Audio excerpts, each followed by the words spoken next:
মধ্যমগ্রামে মেয়ের দেহ উদ্ধার, বাড়ির মধ্যে মা এবং মেয়ের দেহ উদ্ধার হয়েছে।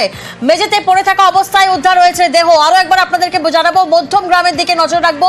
মধ্যমগ্রাম, সেখানে মা মেয়ের দেহ উদ্ধার হয়েছে, মেঝেতে পড়ে রয়েছে দেহ।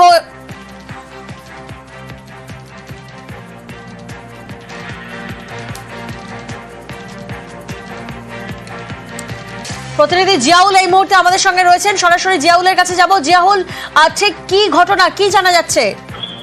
দেখো, মধ্যমগ্রামের দোহারিয়া শৈবলনগর দুর্গা মণ্ডপের ভাড়া বাড়ি থেকে, অর্থাৎ একটি বাড়ি থেকে মা এবং মেয়ের মৃতদেহ উদ্ধার। অর্থাৎ মেঝেতে মা এবং মেয়ের মৃতদেহ সেখানে পড়েছিল এবং অর্থাৎ এই মধুমিতা এবং তার মেয়ে প্রশংসা, যেটা জানা যাচ্ছে যে প্রায় 7 বছরের দাম্পত্য জীবন, সুখেই সংসার চলছিল।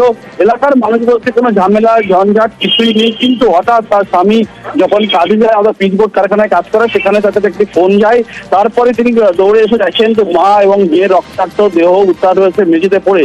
কি কারণে মৃতদেহ সেটা কিন্তু প্রশ্ন। তার কারণ সকাল থেকে একাধিকবার ফোনে কথা হয়েছে, কথা কোনো অসঙ্গত বা কোনো তেমন কিছু লক্ষ্য করা যায়নি, কিন্তু কি কারণে, কারা মারলো, কেন এই মৃতদেহ এখানে মরলো, এখনো পর্যন্ত স্পষ্ট নয়। এলাকার মানুষজন তাকে তড়িঘড়ি নিয়ে এসে মধ্যমগ্রাম গ্রামীণ হাসপাতালে সেখানে নিয়ে আসে, সেখানে ডাক্তাররা মৃত বলে ঘোষণা করে। কিন্তু কি কারণে এই মা মেয়ের মৃতদেহ উদ্ধার হলো বা তারাই বা এই ঘটনার সঙ্গে যুক্ত, এখনো পর্যন্ত প্রশ্ন। ইতিমধ্যেই কিন্তু পুলিশ মৃতদেহ উদ্ধার করে তদন্ত শুরু করেছে। স্বামীকে কে ফোন করলেন?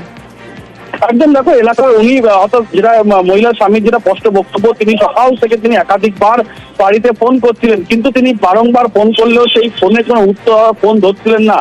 তখন তিনি পার্শ্ববর্তী একটি দোকানে ফোন করে, সেই দোকানদার যখন বাড়িতে গিয়ে দেখে যে তখনই কিন্তু এই রক্তাক্ত মৃতদেহ বাড়িতে মা এবং মেয়ের মেঝেতে পড়ে রয়েছে, তখনই তিনি তড়িঘড়ি এসে দেখেন যে এই রক্তাক্ত অবস্থায় পড়ে রয়েছে। কিন্তু কি কারণে, কারা এই ঘটনার সঙ্গে যুক্ত, এখনো স্পষ্ট। ইতিমধ্যেই মধ্যমগ্রাম থানার পুলিশ তদন্ত শুরু করেছে। কি কারণে এই মা এবং মৃত্যু এখানে থাকলো এবং কে এদেরকে মারলো, সবটাই তদন্ত করছে মধ্যমগ্রাম থানার পুলিশ।